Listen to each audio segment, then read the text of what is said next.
কেন্দ্রীয় বাহিনীর বিরুদ্ধে যৌন হেনস্থার অভিযোগ পেয়েই জওয়ানের বিরুদ্ধে ব্যবস্থা কমিশনের তরফ থেকে ভোটের ডিউটি থেকে সরিয়ে দেওয়া হলো অভিযুক্ত জওয়ানকে। ঘাটাল লোকসভার ডেবরায় 126 নম্বর বুথের ঘটনা। জওয়ানের বিরুদ্ধে অভিযোগ মহিলা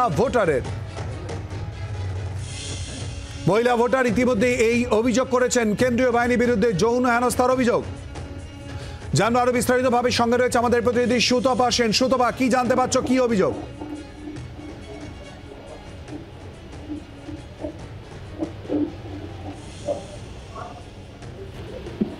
সুতপা, কি অভিযোগ করা হচ্ছে, কি ব্যবস্থাই বা নেওয়া হচ্ছে এই পুরো বিষয় জানার পর?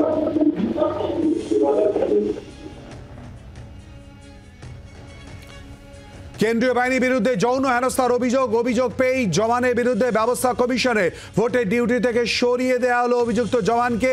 ঘাটাল লোকসভার ডেবরা 126 নম্বর বুথের ঘটনা। জওয়ানের বিরুদ্ধে অভিযোগ মহিলা ভোটারের।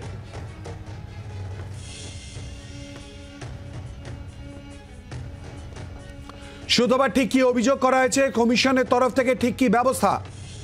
দেখো শিলাদিত্য, একজন মহিলা ভোটার তিনি অভিযোগ করেন যে তিনি যখন ভোট দিতে যান ভোট কেন্দ্রে, সেই সময় ওই জওয়ান তাকে যৌন নিগ্রহ করেন এবং এই অভিযোগ সঙ্গে সঙ্গে এসে পৌঁছায় নির্বাচন কমিশনে এবং কমিশন সমস্ত বিষয়টা খতিয়ে দেখার পর ওই জওয়ানকে অভিযুক্ত ওই জওয়ানকে সরিয়ে দিয়েছে ভোটের ডিউটি থেকে। অর্থাৎ বুঝতেই পারছো যে যেহেতু তার বিরুদ্ধে গুরুতর অভিযোগ করেছেন ওই মহিলা ভোটার, তার ফলে কিন্তু যাতে কোনো রকম অপ্রীতিকর ঘটনা না ঘটে তার জন্য কমিশন সঙ্গে সঙ্গে ব্যবস্থা নিয়েছে এবং ওই জওয়ানকে ভোটের ডিউটি থেকে ওখান থেকে অবিলম্বে সরিয়ে দিয়েছে।